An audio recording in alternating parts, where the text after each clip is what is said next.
July 17, 1981. Kansas City. The Hyatt Regency Hotel is a year old, and its atrium is the place to be, a 15-story glass void with walkways floating in mid-air. Tonight is the weekly tea dance. 1,600 people. A big band plays Duke Ellington. Dancers fill the lobby floor, and spectators line the walkways above to watch. At 7:05, spectators on the fourth-floor walkway are swaying to the music. Above the band, above the dancers, a sound like a pistol shot. The fourth-floor walkway falls onto the second-floor walkway. Both fall onto the crowd. 114 people die. No storm. No earthquake. No fire. The cause fits on one page. It's the first diagram every engineering student ever draws, and someone changed it with a phone call. July 17. At 7:05, the fourth-floor walkway dropped onto the second, and 30 tons of steel and concrete fell onto the dance floor. 114 people were killed. More than 200 were injured. It remains the deadliest accidental structural collapse in American history. And the third-floor walkway, the one hanging on its own rods, off to the side, never moved. Same hotel, same rods, same designers. The only difference was the diagram. At 7:05, the architect wanted the walkways to float, no columns to the ground, nothing to interrupt the atrium void. So the engineers hung them from the roof on steel rods, 32 millimeters thick. Look at the arrangement. The third-floor walkway hangs on its own rods, off to one side. But the second and fourth-floor walkways are stacked, same vertical line, sharing the same rods from the roof.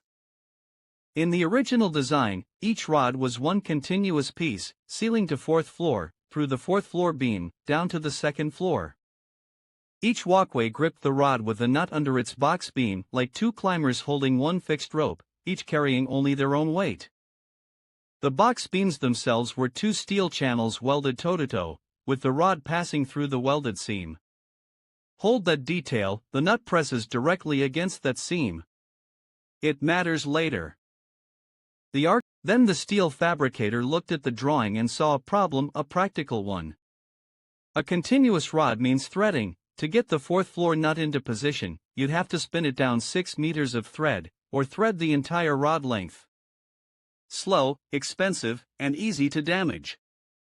So they proposed a change: split it.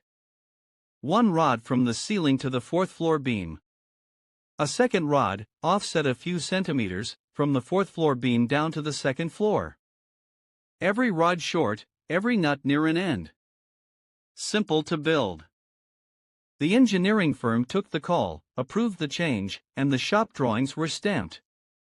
On paper, it looks identical: same rods, same walkways, same nuts. Nobody reran the numbers on the connection. Watch what the change actually did. Free-body diagram of the fourth-floor box beam. Original design: the rod passes through.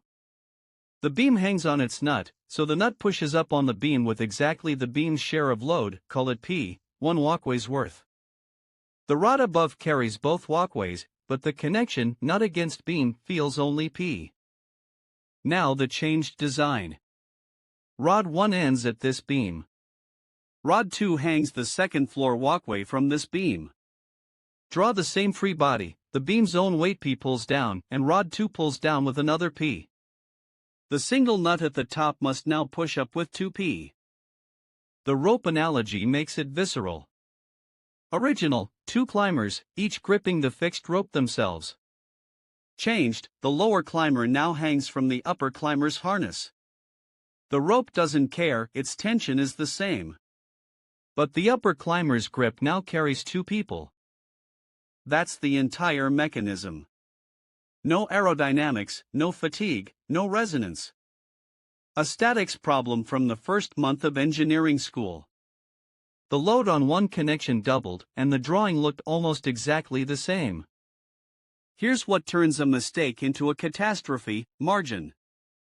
The investigation later found the original connection, before the change, already met only about 60% of what Kansas City's building code required. The design was born with its safety margin spent. Now double the demand. The changed connection carried twice the load on a detail that was already too weak, roughly 1/3 of what the code intended. The nut didn't hold onto a beam. It held onto a welded seam between two channels, and under 2p, the nut began to pull through the weld like a button through worn cloth. On an ordinary Friday, with spectators swaying to a big band, the most heavily loaded connection let go. Every connection on that line followed within seconds. Statics is unforgiving. The diagram is either right, or it isn't. The verdict changed the profession. The engineers of record lost their licenses not for drawing the original detail, but for approving the change without checking it. The ruling became doctrine. The engineer who stamps the drawing owns every connection on it, including the ones a fabricator redraws. The number to remember: 2. The factor hiding in a drawing that looked the same. Every load path you change is a calculation you owe, because statics doesn't grade on intent. Every disaster is a physics problem someone got wrong.